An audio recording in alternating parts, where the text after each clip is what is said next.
Nous sommes aujourd'hui, une fois encore, très heureux d'accueillir Cacá Verade Coupé, qui nous vient donc du Brésil.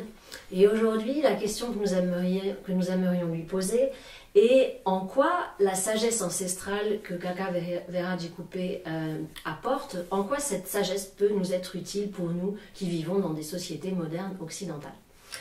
Então, Cacá Vera, bom dia. Bom dia. Então a pergunta para hoje é em que a sabedoria ancestral da sua cultura que você traz pode ser útil e como pode ser útil para nossas sociedades ocidentais, para a gente que mora na França, por exemplo. Ok, muito bem. A primeira coisa a ser considerada é que existe uma sabedoria ancestral e que dessa sabedoria ancestral existe algo que atravessa os tempos.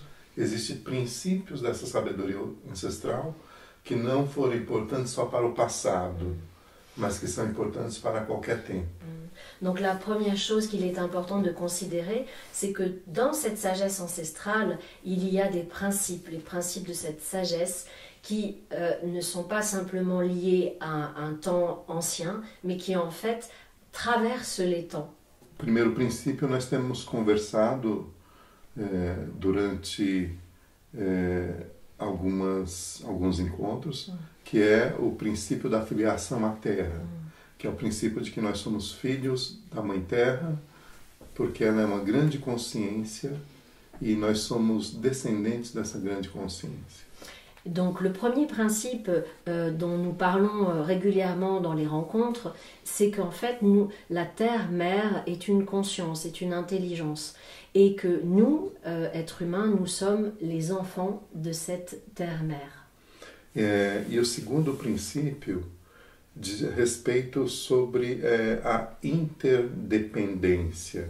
Quando a gente observa a natureza, e a sabedoria ancestral tem uma relação profunda com a natureza, nós percebemos que todas as espécies de vida e todas as formas de vida, elas têm a sua força, a sua vitalidade, graças também a uma outra forma, em outra espécie que também desenvolve a sua força e a sua vitalidade. E uma colabora com a outra.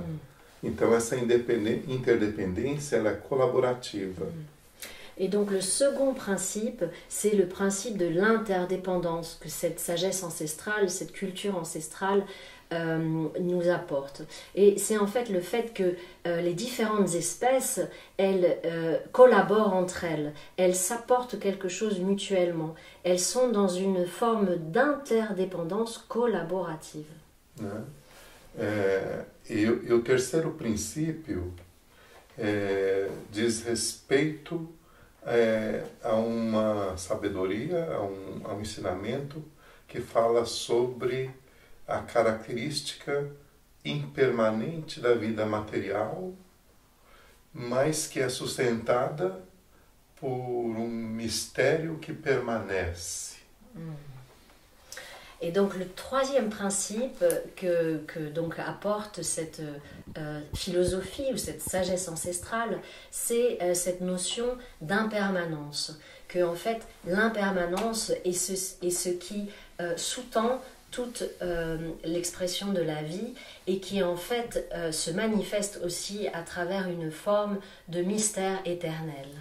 Que de uma forma mais prática diz respeito à importância da ancestralidade, porque essa sabedoria reconhece que a vida material ela tem um começo, um meio e um fim.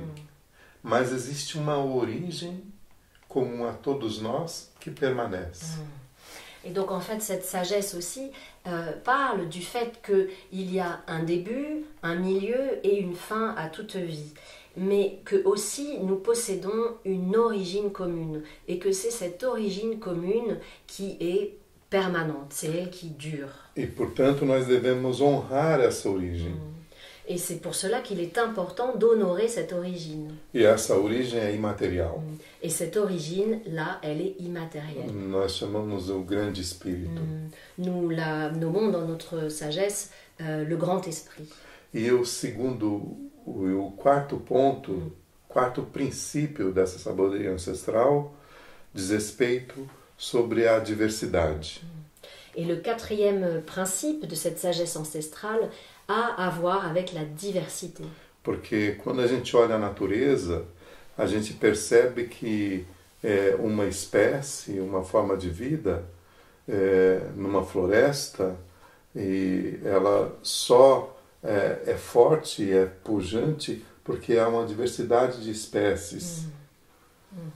Et donc lorsque nous regardons la nature, que nous regardons la vie dans la nature, nous pouvons percevoir que les formes de vie, que les formes d'une espèce peuvent en fait se développer et se fortifier grâce à d'autres espèces et grâce à une diversité d'espèces qui existent tout autour d'elles.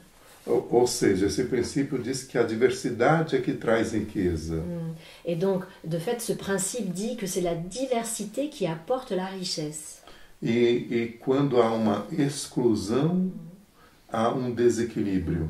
Et de sorte que lorsqu'il y a une exclusion, cela crée un déséquilibre. Então eu considero esses 4 pontos como importantes para os tempos de hoje. Et c'est donc pour cela que je considère ces 4 points comme des points extrêmement importants pour le temps d'aujourd'hui. Merci beaucoup, Kaka, merci. Merci beaucoup à tous. Ça va être le temps de méditer sur ces sages paroles et aussi de pouvoir apprécier toute la sagesse que nous apporte Kakavera et toute cette sagesse de ce peuple ancestral.